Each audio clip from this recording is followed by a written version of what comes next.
2009-এর কথা বলছি। তখন আমি অফিস যাচ্ছিলাম। তো আমার বাড়ি পলতা। আমি ট্রেনে উঠে দেখছি যে উল্টো দিকের দরজার কাছে একটা অল্প বয়সী মেয়ে তার দুটো বাচ্চাকে নিয়ে দুদিকে দুটো স্তনপান করাচ্ছে। তো এটা আমি একটু দাঁড়িয়েছিলাম। আর ট্রেনটা সেদিনকে গুরু নানকস বার্থডে ছিল বলে সেদিনকে একটু ফাঁকাই ছিল।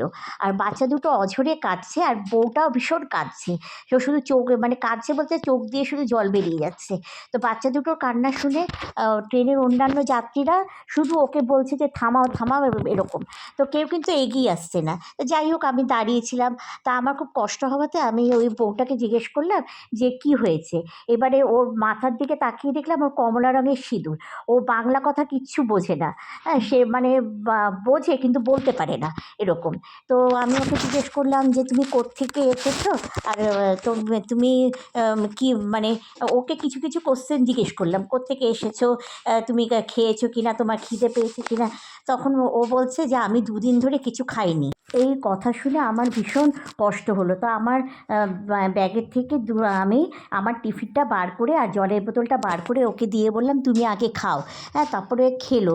হ্যাঁ, মনে হচ্ছে যেন কতদিন ওর পেটে খিদে ছিল। হ্যাঁ, এবার খাওয়ার পরে ও তখন বলল যে ওকে বাড়ি থেকে তাড়িয়ে দিয়েছে। ওর প্রথম বাচ্চাটা মেয়ে হওয়ার পরে ওকে ওর শাশুড়ি আর ননদ খুব অত্যাচার করতো, আর স্বামীও মদ খেয়ে এসে ওকে মারধর করতো। আর শ্বশুরটা ওকে ভালোবাসতো, কিন্তু যেহেতু শ্বশুর ভালোবাসতো সেহেতু শ্বশুরকেও ওরা অত্যাচার করতো। এবারে আর ও এই অত্যাচার সহ্য করতে না পেরে রাত্রিবেলা বাড়ি থেকে পালিয়ে এসেছে। ওর কাকিনাড়া বাড়ি থেকে পালিয়ে এসে ও ব্যান্ডেলে চলে গেছিলো। পরে ব্যান্ডেল লোকাল ধরে আবার নৈহাটি হয়ে তারপরে এই ট্রেন ধরেছে। ও আসলে দিশেহারা, কীরকমভাবে কী করবে। আর শ্বশুর ওর হাতে আসার সময় 50 টাকা দিয়েছিল, বলে সেই টাকা দিয়ে ও দুদিন বাচ্চাগুলোকে খাইয়েছে। এবার আমার এগুলো খুব কষ্ট হওয়াতে আমি ওকে বললাম তুমি তাহলে এখন কি করবে। ও তখন বলছে যে আমার বাড়ি, হিন্দিতেই বলছে, আমার বাড়ি দেওঘর, ওখানে মার কাছে চলে যাব, আমাকে দেওঘরে কেউ পৌঁছে দেওয়ার জন্য আমাকে একটু সাহায্য করুন, আমাকে একটা টিকিট কেটে দিন। হ্যাঁ, তো আমি তো ওরকমভাবে আমিও তো বুঝতে পারছি না। আর সবাই ট্রেনের মধ্যে সবাই আমার এগেনস্টে চলে গেছে, বলছে যে কেন আপনি ওকে এরকম করবেন, ও দেখুন ও কোনো জায়গায় পালিয়ে এসেছে, ও কোনো কিছু অপকর্ম করে এখানে এসেছে, এইসব বলে যাচ্ছে। তো আমি কিছু শুনিনি।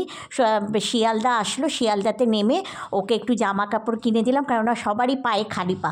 তাই ওর মাকে আমি একটা কিনে দিলাম, শাড়ি কিনে দিলাম, চটি কিনে দিলাম, বাচ্চাটাকে জামা কাপড় কিনে টিনে দিয়ে শিয়ালদাতে পরিয়ে আমি তারপরে ওদেরকে একটু খাইয়ে তারপরে আরও একটু ভাত কিনে দিলাম।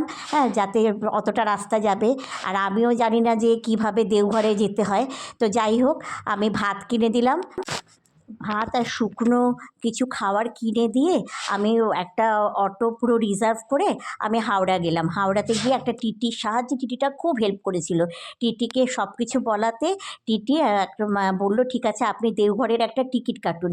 এবার দেওঘর থেকেও ওকে আবার আরও বাসে করে 1.5 ঘন্টা যেতে হয়। তো আমি ওর হাতে আরও 300 টাকা, আমার কাছে 300 টাকাই ছিল, 300 টাকা দিয়ে দিলাম, আর আমি নিজের জন্য 50 টাকা রেখে দিলাম আসার জন্য। সেদিনকে আর অফিস গেলাম না। তো যাই হোক, এবার ওদেরকে ট্রেনে তুলে দিলাম। ট্রেন যতক্ষণ না ছাড়লো ততক্ষণ, ওটা বোধহয় মজফ্ফরপুর ট্রেনে তুলেছিলাম। তো যতক্ষণ না ছাড়লো ততক্ষণ আমি দাঁড়িয়ে রইলাম, কিন্তু আমি বুঝতে পারলাম না যে ওরা ঠিক মতন পৌঁছালো কি না। তো জানি না আমি এটা কি মানে ভালো করলাম কি খারাপ করলাম, তবুও সেদিনের মতো ওকে যে এইটুকুনি সাহায্য করতে পেরেছিলাম এটাই আমার একটা পরম তৃপ্তি ছিল। হ্যাঁ, কিন্তু তখন তো আর ফোন ছিল না, কিছুই না। কিন্তু আমার মনটা জানেন তো আজও মানে আমার এই কথাটা মনে পড়লে কান্না পায়।